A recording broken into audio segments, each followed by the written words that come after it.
Oh, I can kill this guy. Well, I'll kill him. There we go. No, no, not a let. No, a let. Not a let. There we go. You're down. That was tense. I like it. Those lying dead at your feet would regret ever crossing your path. Probably, well, they're all dead, so yeah, whatever. Enough of this, groans Ivor, who seems to have snapped out of his daze. This is getting us nowhere. You follow as he climbs the stairs and throws open the doors of the great hall. Ingvar, glad to see you well. You swear you catch a note of trepidation in the king's voice. Jorundr, enough. This fight cannot be won. Again this! I'll be damned if that bridge falls during my reign. You'll let our whole race die? We'll all be gone someday. Ingvar, I need not tell you. There are no more Val being made tomorrow, or 1,000 years from now. We are it. And I will not destroy what we made. Would you leave no trace of us when we are gone? As if we never existed? I know this, but yours is one voice of many. I know that the Val are equal. The days of Kendra are over. I ask these Val, all there is left in the world, to follow me and live another day. Who do you think they will choose? The weight of the air in the great hall becomes so thick it nearly suffocates you. The silence continues for ages. Go on. Take the mender. Destroy the bridge. Do it and leave. Take whoever will join you. And do not return to my city. The alliance of man and Val is through. Ivor is almost out of the door before Jorundr finishes his sentence.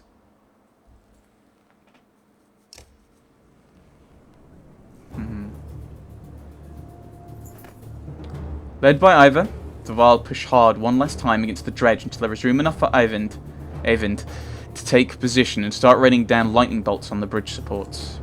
Before long, the masonry is a shattered mess and begins to give under its own weight. Val and dredge alike race to escape the collapse. When the dust clears, there's a gulf between you and the furious dredge. They won't be crossing this way. You've gotten what you wanted, said Jorundr. Says Jorundr. Now leave. If I ever see man or mender again, it will be too soon. Eyvind tells you, Juno will be waiting for us in Sigarholm. Despite the end of the imminent threat, many Val choose to join Ivor instead of following Jorundr. You depart with a lone caravan at your heels. Chapter 6. Of our bones, the hills. That was a short chapter. Oh, we've only got 8 supplies. I thought a load of Val were going to join us. Yeah, the bridge is gone, definitely.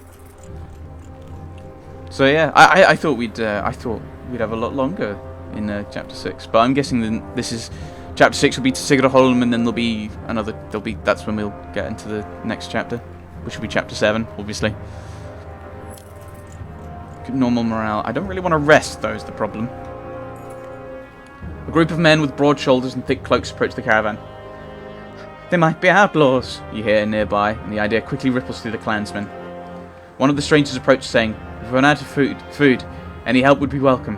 His hard eyes reveal nothing of his motivations. Offer no food when informed of the dredge. Ask them how they came to be here. Decline to help. Offer them a few days' worth of supplies. We can't give them a few days' supplies.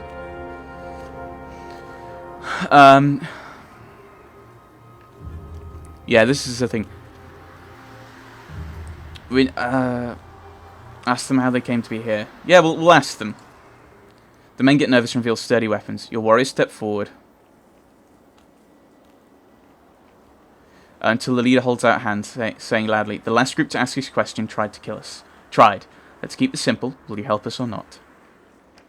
I don't want to just give them food. So, fight with us and earn your food. The men look surprised by our offer. In short order, they join the caravan and start sharing tales and drinks. Unfortunately, it's less than a day later that you discover they vanished along with a sizable portion of your supplies. Oh, well. He says, we got 3 days supplies. Oh, well. Probably should have picked some up after fighting.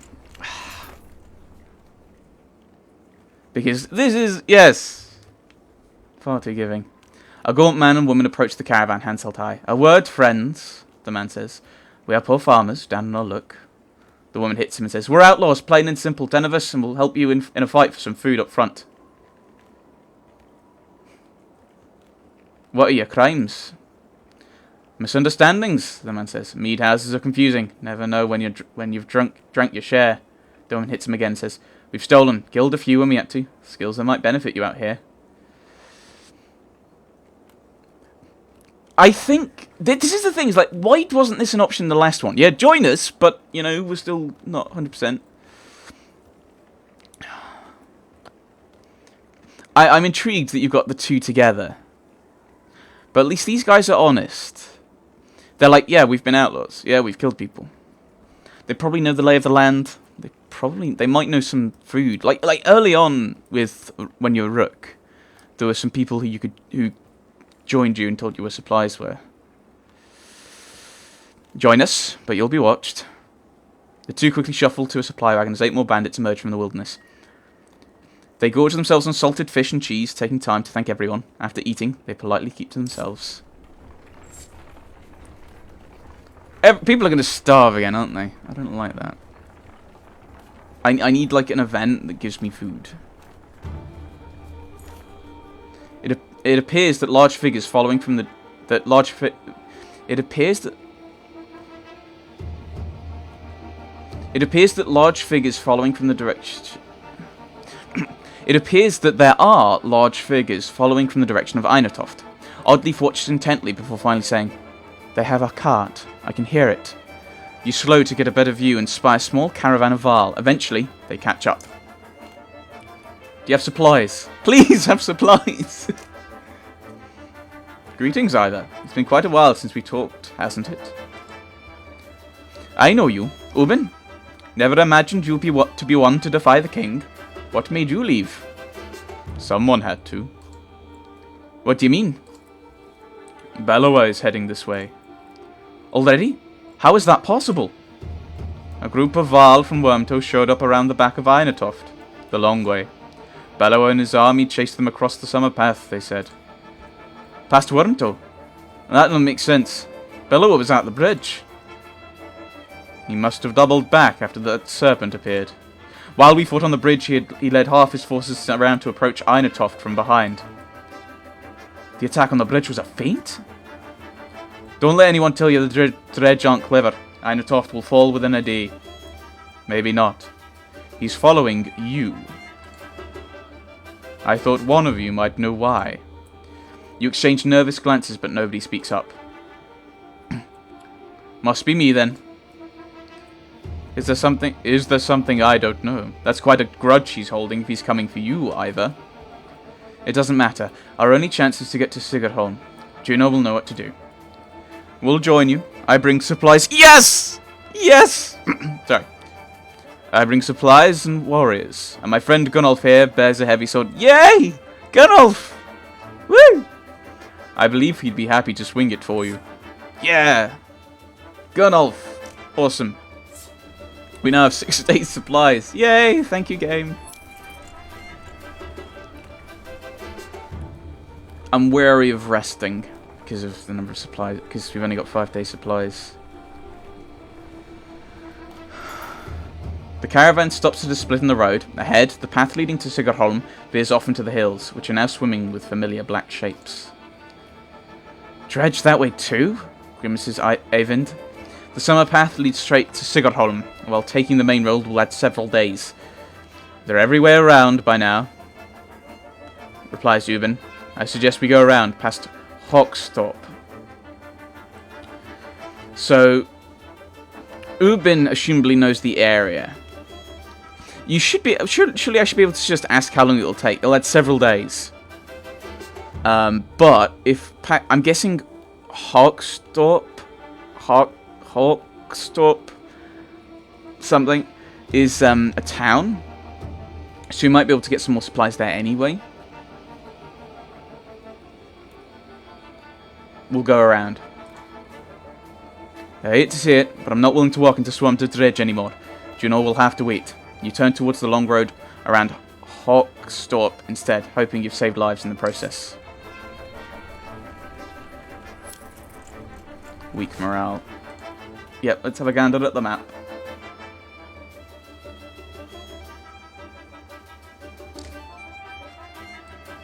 So we're going round. Oh, okay, yeah, it's from atop a high hill, Hawk's Stop is named for the many hawks that circle past the tall pines and the loft they sit in that lets them see down to the valley towards Border Skard. The town has never had many residents, but has been steadily growing since helping to construct the high pass. So we're now going up the summer path and then along the high pass. Is that what we're doing? I think so.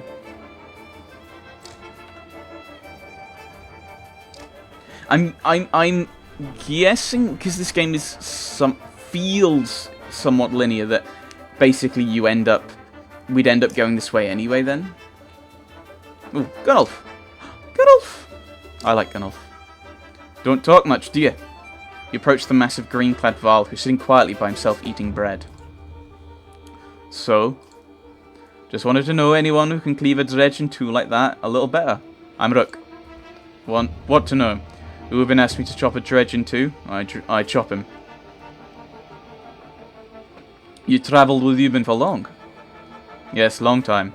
When I was young, I fight for another Varl. It did not work out. But I learned to swing sword. Ubin pays me well. Gives me plenty of things to kill. To be honest, maybe too many things these days. So you like that sword, do you? Do you like that sword, do you? No. I love this sword. Given to me by old Skrimrir himself. When I start working for Ubin, he says, I protect the king's collection, I protect the king. Gunnulf makes an expression somewhere between pain and frustration. I couldn't save it, though. Ah, that's why he did what he did. He makes a hand motion like an object falling from a tall height and exploding. Ah, mattered a lot at the time. I think it doesn't matter now. Skrimir is dead anyway. Well, I'll let you finish your meal.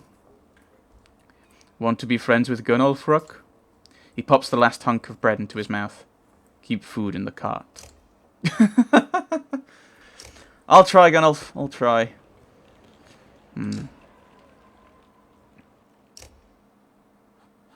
Yay! He's got his little statue thing. A figurine occasionally carried by older warriors. Yeah. Sorry, Eagle. I like Gunnulf more than you. We'll move you there, I think. Okay. Oh, we now have 33 food. 33 renown. We might be able to upgrade some people. Krumra.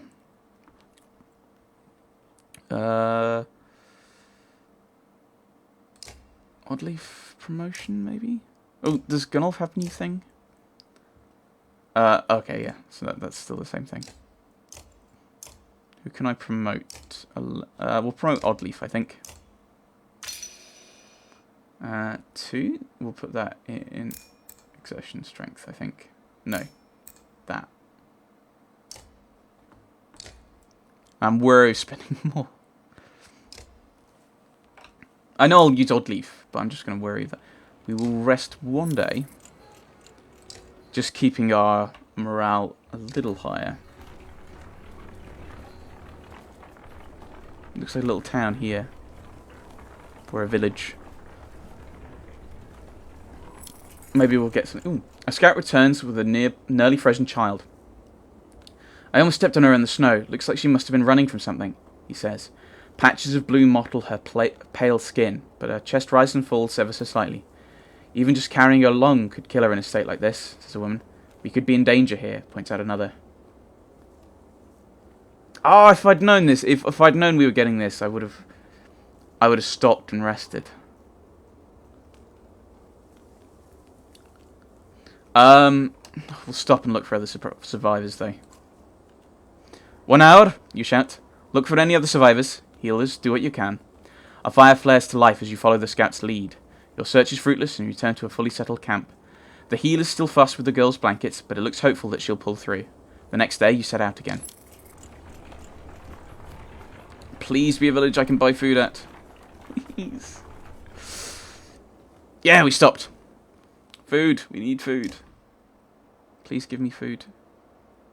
Uh-oh. You went to a village of miners who want to know what has been happening recently between the rumblings of the quake and sightings of dredge in the distance. As you look around, you see a lot of elderly and children, and know that these people will only be more mouths to feed. We don't have food. We don't have food for these people. I'm not going to encourage them to join because we don't have the food. Am I going to stop them from joining?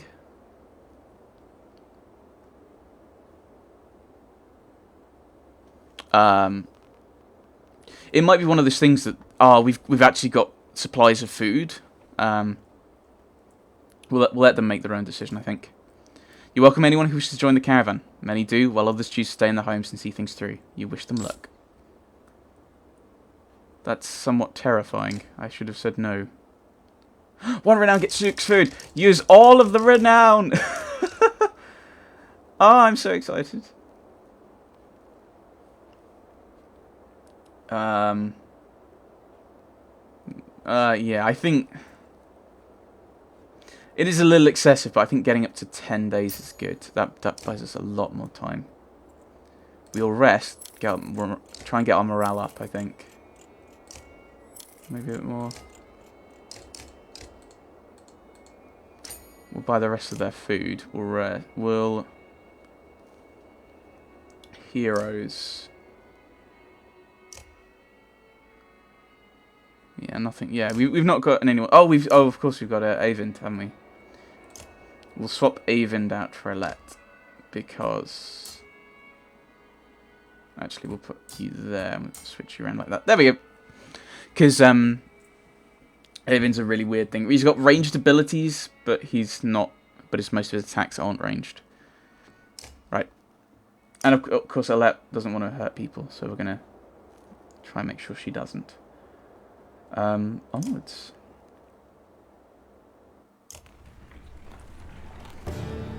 I wonder if you get a worse deal if you don't allow people to join, and they're like, grrr.